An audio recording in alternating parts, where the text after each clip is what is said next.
where have we all landed? Our society is so divided at the moment. The other day, my aunt called me, and she told me that she saw something on WhatsApp that she believes now. She said that Bill Gates is financing the WHO and is on his own, and that they are following his agenda, and that he wants more money and more power by vaccinating us all. And then my neighbor called me. He even claims that Bill Gates has been planning and orchestrating the corona pandemic for years, just to ultimately install a new world order, where will all of us become his robots and slaves. Okay. All of this has a little spark of truth in it. But over time, it has grown like a malignant cancer on the internet. Twitter became an information war zone. We are constantly bombarded by fake news. So why is this so? And to whom does the narrative belong? In whom do I place my trust? Do I place my trust to the WHO virologist? Or do I believe my brother who introduced me to a doctor who said that the coronavirus is just another harmless flu? And how do I treat the scientists who tell me a truth that I don't want to hear, that contradicts my own narrative? How do we treat people who bring us a truth that challenges our narrative and our beliefs? My name is Angela Richter. I'm a director and an author. And over the last 10 years, I have worked with many people who have brought us many unpleasant truths, under the risk of their own life, and knowing that nobody likes what they are going to tell us. These people are whistleblowers, like Chelsea Manning, who revealed war crimes in Afghanistan and Iraq, including the famous collateral murder video where American soldiers from a helicopter kill civilians while enjoying themselves like they are playing a video game. But what the fewest know, Manning's revelations have provided evidence that these wars have been great failures.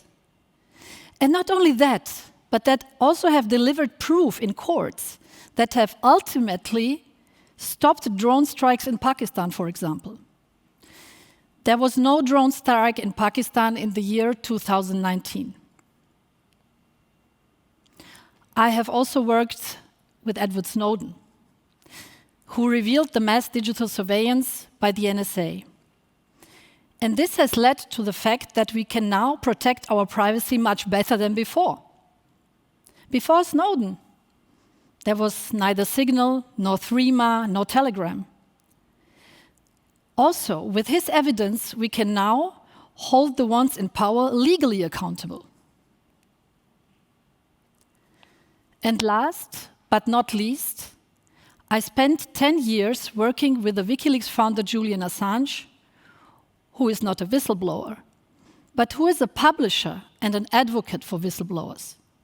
He published Manning's leaks and helped save Snowden to flee from Hong Kong.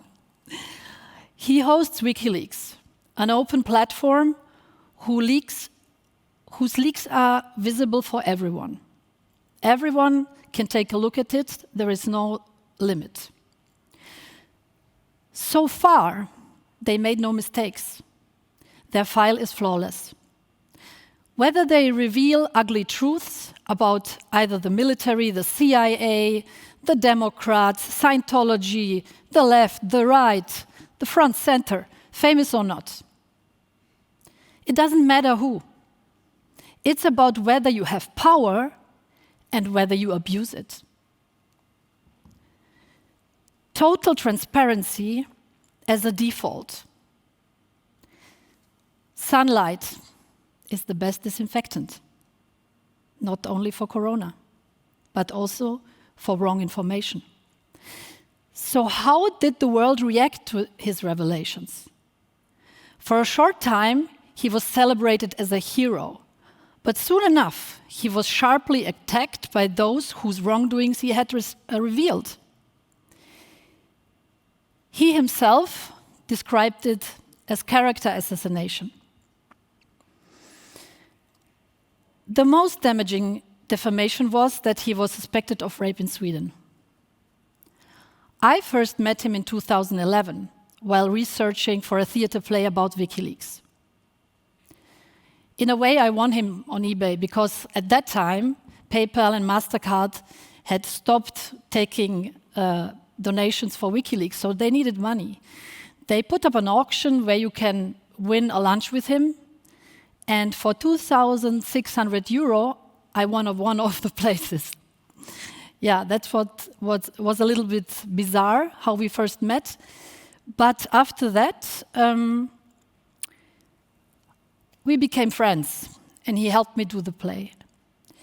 I visited him dozens of times, and we became friends. All that happened in the Ecuadorian embassy, where he was granted asylum.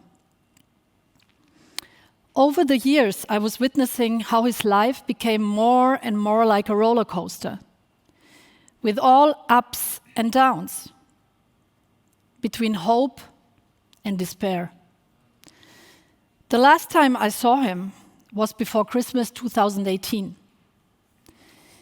They had turned off the heating in the embassy, and he was sitting in front of me in a down jacket.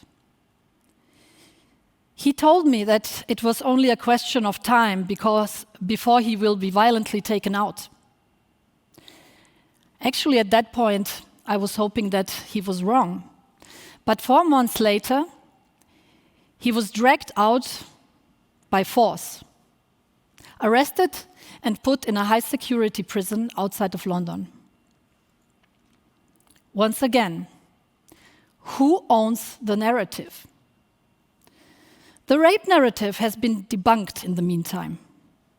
The United Nations declared him innocent, a victim of a failure of justice and press, and demanded his immediate release.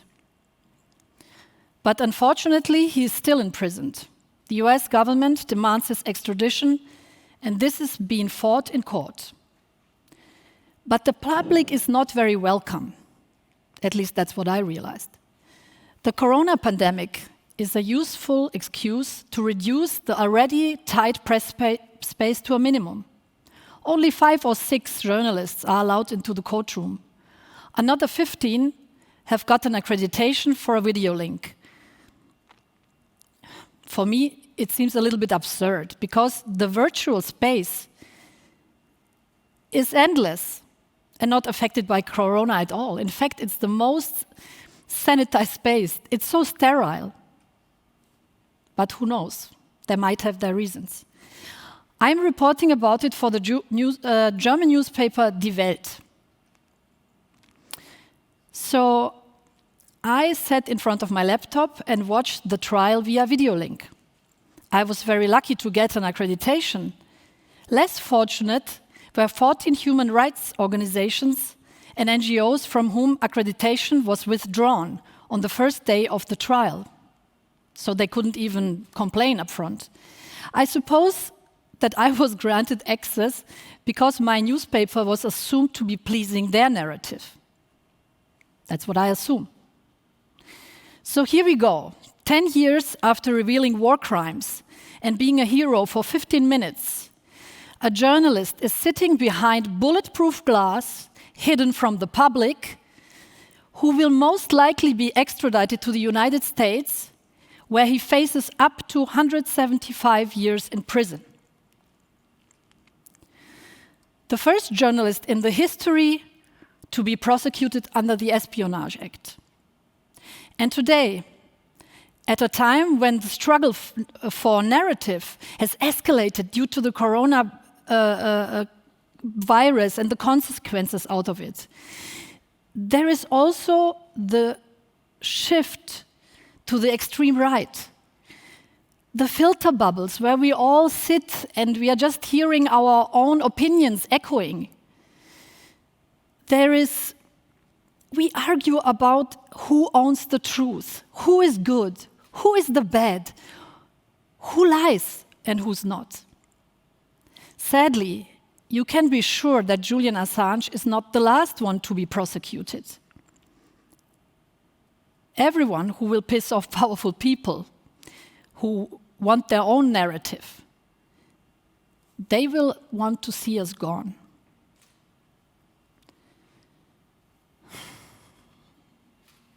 But how can we get out of this narrative war zone? The answer is radical, but really simple. Transparency as a default for all public institutions. That means governments, military, powerful organizations of all kinds, and all structurally relevant institutions that are vulnerable to corruption.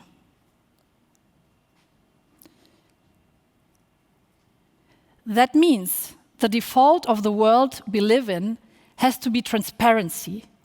And I really mean it, transparency. But as much as we need the institutions to be naked, we want the citizens' privacy to be 100% protected. With the same radicalism for transparency, we demand the protection of the individual, of every one of us. So what can we do about it? How can we detect fake news and disinformation? No matter what theory you hear, approach the matter with a serious doubt. For example, how credible is the big corona fraud? Okay, let's summarize. It would be the first time in history that all governments of the whole world, even enemies, have joined forces together with the majority of scientists, and they all together accept to ruin the entire world economy in order to stage a pandemic. And then what? What is their goal? From here, everything gets crazy. So always go with a fat, big doubt. The people who have sacrificed themselves for total transparency are either in jail or under fire. But we are many, and this is not about something trivial, but about the future of our democracy and our freedom. Demand transparency from your local governments and support independent journalism who stands up for transparency, and stand up for the brave individuals who stood up to bring us transparency and truth. Because if you want to speak truth to power, you better be sure that it is really the truth.